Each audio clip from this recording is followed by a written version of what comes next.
Febrianika Putri.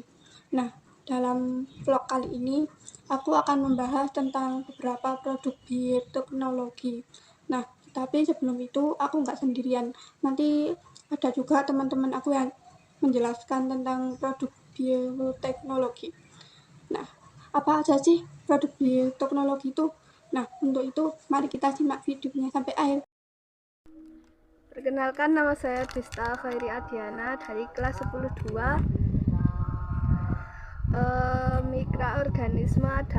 Mikroorganisme dari keju adalah bakteri asam laknat seperti Lactobacillus lactis.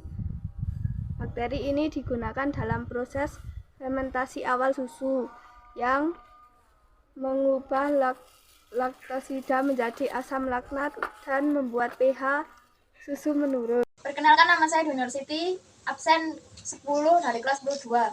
Yogurt mikroorganisme yang digunakan dalam pembuatan yogurt adalah Lactobacillus bulgarius dan Streptococcus thermophilus. Kedua jenis bakteri ini bekerja secara sinergis untuk mengubah susu menjadi yogurt melalui proses fermentasi.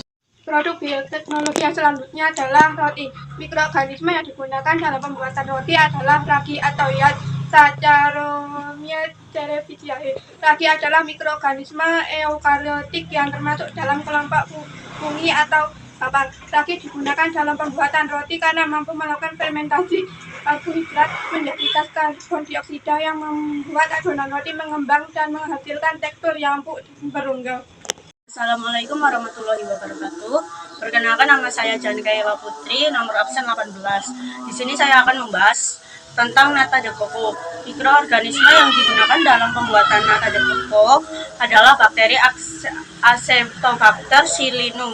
Bakteri ini merupakan jenis bakteri yang dapat menghasilkan selulosa yang dikenal sebagai nata atau kulit yang terbentuk di permukaan cairan kelapa yang diberi gula dan nutrisi. Saya Rahma Aulia Agustin, nomor absen 27, ingin menyampaikan bioteknologi yaitu tempe. Mikroorganisme yang digunakan dalam pembuatan tempe adalah Rhizopus oryzae, jamur yang termasuk dalam kelompok fungi atau kupang. Rhizopus oryzae tumbuh dengan baik pada bijian kedelai yang sudah direndam dan dikukus dan secara alami hadir pada biji-biji tersebut. Perkenalkan, nama saya Rafiul Hasana, nomor absen 30. Produk bioteknologi yang selanjutnya adalah cuka. Mikroorganisme yang digunakan dalam pembuatan cuka adalah bakteri Acetobacter dan hamir dari genus Saccharomyces. Proses pembuatan cuka dimulai dengan menambahkan bakteri Acetobacter dan hamir dalam cairan berbahan dasar seperti air gula dan jus buah yang kemudian dibiarkan mengalami fermentasi. Yang digunakan dalam pembuatan tape singkong adalah ragi dan bakteri asam laktat. Dalam pembuatan tape singkong secara sekat dicuci dan dikupas dan diparut. Parutan singkong kemudian diperas untuk mengeluarkan airnya dan ampas singkong yang tersisa kemudian dicampurkan dengan ragi dan air.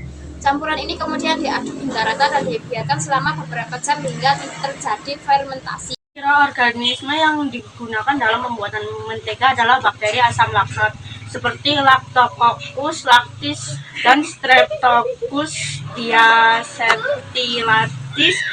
Bakteri ini digunakan dalam proses fermentasi pada mentega untuk memberikan rasa asam yang khas dan meningkatkan kandungan aroma dan flavor pada produk.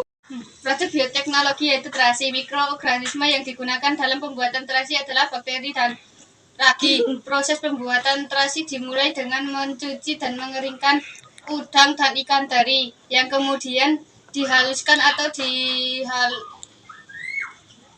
dilakukan dengan garam. Campuran ini kemudian